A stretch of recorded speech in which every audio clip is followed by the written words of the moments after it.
За энэ төсвийн зардлыг танах энэ төсвийн реформыг эхлүүлэх энэ ажлыг бас зоригтой санаачлагтай оруулж ирж байгаад бас талархаж байна. Харин энэ дотор энэ сайн хөтөлбөрүүдийг төсвийн зардалтанд тусгах асуудлыг нэг ялангуяа тэр сайн малчин хөтөлбөрийн 145 тэрбум төгрөг байна. Энэ бол төсвийн зардал тусгахгүй тэр хаан банк, төрийн банкаар дамжуулан олгосон зээлүүдийн эргэн төлөлтөөр төсвийн зардлыг хэмжээгээр төсвийн алдагдлыг хэмжээгээр бууруулах.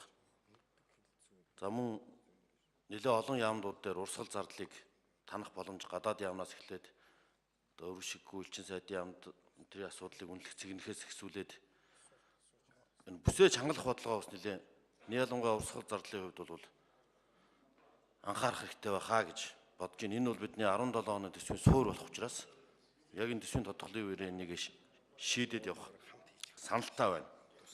За энэ хүрээнд төсвийн реформыг даастаа эхлүүлэх энэ эхлэлийг энэ төсвийн тодголын хуулиар эхлүүлэх хэрэгтэй байна. Манай төсвийн зардал тал бол илүү социал зүүнний чиглэлтэй. Төсвийн орлого тал бол илүү барууны чиглэлтэй. Либерал чиглэлтэй 4.10-ын татвар одоо ингээ бүх татвар бол илүү барууны чиглэлтэй flat tax одоо ингээ ийм зат. Энэ хоёрын зөрүү нь бол өнөөдрийн төсвийн алдагдлыг үндсэндээ 18 урт хугацаанд ингэж зөрчилд оруулж байгаа төр зургийн уул уурхайн бараа бүтээгдэхүүний үнийн өсөлтөөс шалтгаалсан ийм загвар бол бидний төсвийг ийм бас нэг ийм холимог ийм сонин бүтцтэй болгоод байгаа. Энийг бол одоо өнөөдөр өөрчлөх шаардлагатай. Дэвшиж болох зардлуудыг бас нэлээд тансан байлаа, 50-100%-аар нэлээд тансан байлаа. Дэвшиж болох зардлуудын агуулга дээр бас нэмэгдэх зүйлүүд байна. Энэ дээр ахаад 10%-аар бууруулах юм боломжтой гэж үзэж байна. За дээр нь хамгийн гол асуудал нь энэ бүх мөнгүүд алга болчихоогүй бас. Цаана эзэнтэй, авсан эзэнтэй, буух эзэнтэй буцах мөртөө заавал байж таар. Тийм учраас өмнөх эдийн засгийн хүндрэлтэй үед би санаж байна одоо тэр хэсэгт ажиллаж байсан банкны секторын реформын хүрээнд ч тэр өр барагдуулах албыг байгуулж за энэ дээр хууль хяналтын байгууллагууд шүүхийн шийдвэр биелүүлэх газар энэ зүү бусаар зориул тусаар ашигласан зээл төсвийн зарцуулалтыг эргүүлэн төлөвлөхөд том ажил өрнүүлж ирсэн юм аа. Тийм учраас энэ өдөр бол энэ эргүүлэн төлөвлөх ил тод мэдээлэх ажлыг үн докторжуулах хөтөлбөр хөгжлийн банкны тэр зарцуулалтууд сүүлдэхэл 100 тэрбум төгрөг гаргацсан баг шээ. Энэ бүх юмнуудыг үнэлж цэгнэж гэж цаг алдалгүйгээр яаралтай өр барагдуулах албыг улсын хэмжээний өр барагдуулах албыг байгуулж тодорхой хуваараа санхүүжүүлэх ажлыг энэ бол үндэсний аюулгүй байдалтай холбогдсон асуудал учраас энэ тагнуул цэрэг цагдаа бүгд оролцоод тэр гадаад дотоод байгаа мөнгө юу гэдэг энийг эргүүлэн төлөвлөх ажлыг эхлүүлэх хэрэгтэй байна. За ер нь манай энэ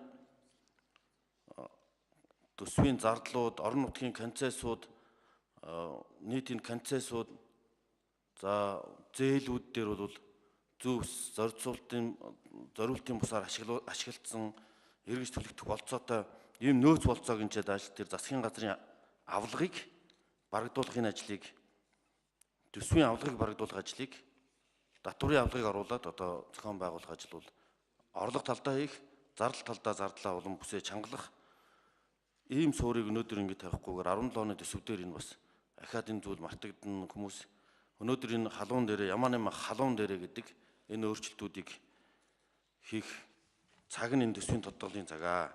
Энийг бас бүх төвшөнд, бүх яамдын төвшөнд энийг бас ахиж сайн судалж үзхийг хүсэж байна. Яагаад тэгэхээр бас богино хугацаанд сангийн яам ажиллалаа 20 эдгээр хоногийн дотор төсвийн энэ төсвийн ил дал бүх юмыг ил болгож ажиллана гэдэг бол асар их ачаалтай ажилласан байж таараа өдөр шинэгүй хагас бүтэн сангуул энэ яамдууд нь өрийн хөтөлбөрөөр ажилласан. Энэ их ажлын хажуугаар ингэж оруулж ирсэн учраас энэ дээр бас төсвийн байнгын орон дээр энийг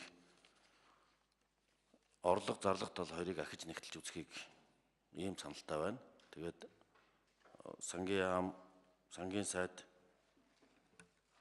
одоо юуны бас энэ хүнд нөхцөлд бас ингэж ажиллаж байгаа хувьд нь бас бид улсын хурлын гишүүд дэмжлэг үзүүлэх хэрэгтэй шүү.